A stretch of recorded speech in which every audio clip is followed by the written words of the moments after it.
Hi guys, it's Ange. So today we are continuing with chapter 3 to 5 of the overview of Wuthering Heights by Emily Bronte. So as Lockwood is reading the etched hieroglyphs, an immediate interest turns to the next paragraph in the journal he's reading. An awful Sunday commenced, the paragraph beneath. Catherine says Hindley is a detestable substitute. His conduct toward Heathcliff is atrocious. She says Heathcliff and I will rebel in the evenings. All day was flooded with rain, so they could not go to church. And they're back in the living room with Hindley and his wife, who are basking before a comfortable fire, doing anything but read their Bibles. They were moved to the barn, and now they are mounted on a sack of corn and groaning and shivering and hoping that Joseph would shiver as well. But their hopes were dashed, as Joseph's homily lasted nearly 3 hours. When Hindley sees them emerge from the freezing barn, he has the nerve to say to them, "What? Done already?" Normally, on Sundays, Catherine and Heathcliff were allowed to play quietly. Then, Joseph, seeing the children at play, decides this is abhorrent and wants to read the Bible some more. Catherine then throws her book into the corner, and Heathcliff follows her and does the same. Joseph starts yelling for Hindley to come because Miss Catherine is having a fit. Hindley rushes in and grabs them both, one by the collar and the other by the arm, hurled them into the back of the kitchen. Lockwood thinks Catherine has fulfilled her project and goes on to the next sentence, where she talks about Hindley making her cry so much that her head ached. Now, as Hindley continues to terrorize Heathcliff, and he basically says he will turn Heathcliff out of the house if they break orders, and Catherine continues her friendship with Heathcliff. Hindley believes that his and Catherine's father have spoiled Heathcliff and swears he will put Heathcliff in his right place. As Lockwood is reading this journal, he begins to doze off, when his eyes suddenly wandered to red ink titled 70 times 7 and the first 71st. And while he's half conscious, he starts to worry what Jabez would think of his subject. He sank back into bed and fell asleep. Lockwood is not sure if it's the bad tea or the bad tempers that gave him such a terrible night, and he begins to dream. But before he can make sense of it, he thinks it is morning, and he sets out on his way home with Joseph as his guide. Lockwood slowly remembers the quote, 70 times 7, and finds himself at a church with Jabez and Joseph, and an intense sermon where all the congregants, including Joseph, start attacking him. While preaching, Lockwood realizes he is dreaming and dozes off again.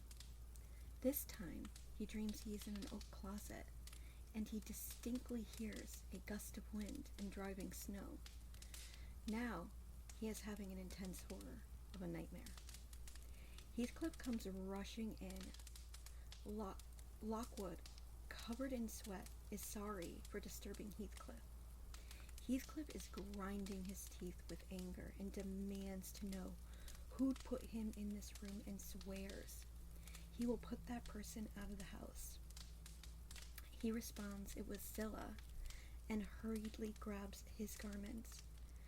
And Lockwood says, "I should be happy if you did. She deserves it."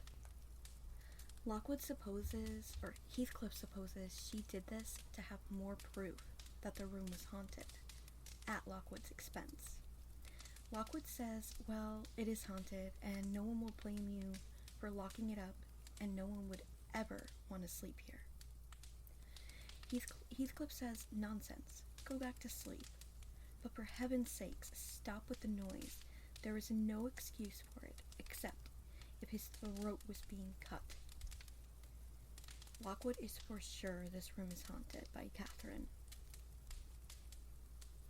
He tells Heathcliff he is absolutely not going to stay in this room and be haunted by Heathcliff's ancestors. Heathcliff is very annoyed by Lockwood saying anything about the woman haunting the room. Lockwood feels bad for Heathcliff and starts to tell him what happened in his dream, but Lockwood is trying to be careful and not to offend him. So, as Lockwood is trying to gather himself, wash his face, he looks at the time on his clock and it's only 3 a.m. Lockwood tells Heathcliff he feels like time is standing still. He notices Heathcliff is wiping tears from his eyes. Heathcliff tells him to go to sleep in his room for the night, as Lockwood would only wake the house in a few hours.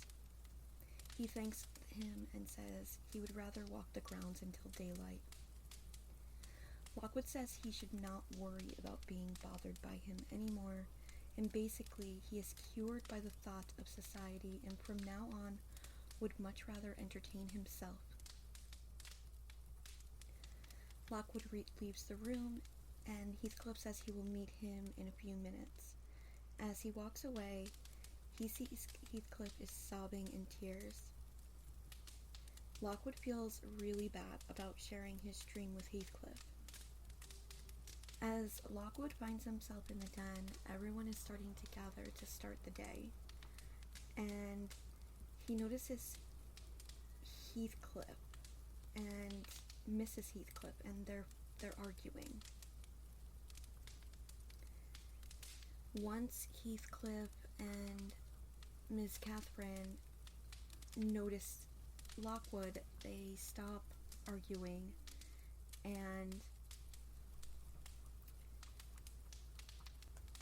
Lockwood starts to leave to go home. Heathcliff follows him out and helps him find his way through. He starts to help him make his way through the moors, and he gets about 2 miles to the Grange and stops there, and Lockwood continues his way back home. His servants are so happy to see him because they thought he must have froze to death in the snow the night before. So, chapter 4 begins. So, Lockwood's maid brings him dinner in, and Lockwood is hoping the maid is kind of a gossip, and he starts to ask her questions about her life in the house. So he soon realizes she's a little guarded, and now Lockwood is a little upset about this because he really wants to have some questions answered, but he doesn't want to be very blunt about it. So he thinks to himself he will talk about his landlord's family, and he knows the perfect person to start with, the young Miss Heathcliff. But he changes his mind and starts with why Heathcliff is renting out the Grange. He doesn't understand why Heathcliff is renting out the beautiful Grange and living in a dilapidated mansion. He asks if he has enough money, and that's when the maid says he grows richer every year, and no one understands why he doesn't live in a much nicer house.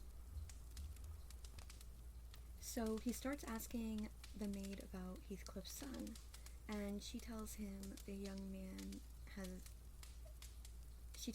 young man's death. Lockwood asks about the widow, and that's where Lockwood learns that the young woman was the daughter of the maid's last employer, and her name is Catherine Linton. Lockwood is astonished but soon realizes this Catherine was definitely not the ghostly figure he had seen in his room the previous night. So he starts asking about the previous owners' names. Was Linton, but now he asks, well, who's Hareton Earnshaw? Slowly the maid realizes he must have been to Wuthering Heights and asks about Kathy. Lockwood says she is well, she is very handsome, but fears that she is very unhappy. The maid tells Lockwood that Kathy lived at the Grange and that Hareton Earnshaw is the last of his family. So the maid is growing more worried about Lockwood and soon starts to realize that he has a fever and decides that it's best to sit with him and talk with him some more. The maid is very happy at the realization that Lockwood is so companionable, and she starts off by telling him that before she came there, she was almost always at Wuthering Heights because her mother nursed Hindley,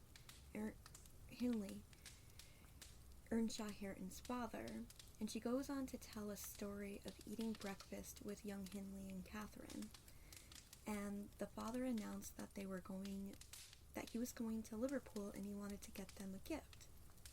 Hindley asks for a fiddle. Catherine was only 6, but an exceptional horse rider, so she asked for a whip. And then he asks her what she wants, as he's a very kind man, but pretty severe. He promises to bring the young maid a pocket full of apples and pears. So he kisses the children and leaves. After 3 days, he returns late in the evening, laughing and groaning, and says he was late because he was almost killed and would not dare to go for another long walk. He opens his great coat and bundled up into his arms and says, "See here, wife, you must take this as a gift of God." We crowded around young Catherine and peeped above her head in a dirty, ragged child, big enough to walk and talk. He looked older than Catherine and only spoke gibberish that no one could understand. The maid thought he was mad, and she said, his wife thought he was mad and said she has her own children to care for, and this man must be mad. The man tried to explain the matter, but he was exhausted. All they got out of him was the boy was homeless and no one knew where he came from, and he would not leave him there. But his time was limited, so he brought him home. The children asked where their gifts were, and the fiddle had been crushed, and the whip was missing. Now the children are pretty upset, and the children entirely refuse to accept this young boy at all. And this night was Heathcliff's introduction to the house. Heathcliff was the name of a son who had died in childhood, and both names served as first and last. After some time, Catherine and Heathcliff became very close, although Hindley hated him. And to say the truth, the maid hated him also, and went on with him shamefully. The bullying and abuse of this child made Earnshaw furious when he discovered the abuse Hindley was giving to him. He put Heathcliff on a pedestal because Kathy was far too precocious to be a favorite child. So basically from the beginning, he bred bad feelings to both children. So when Hindley and Catherine's mother passes away a few years later, so Hindley regarded his father as an oppressor and young Heathcliff as a usurper of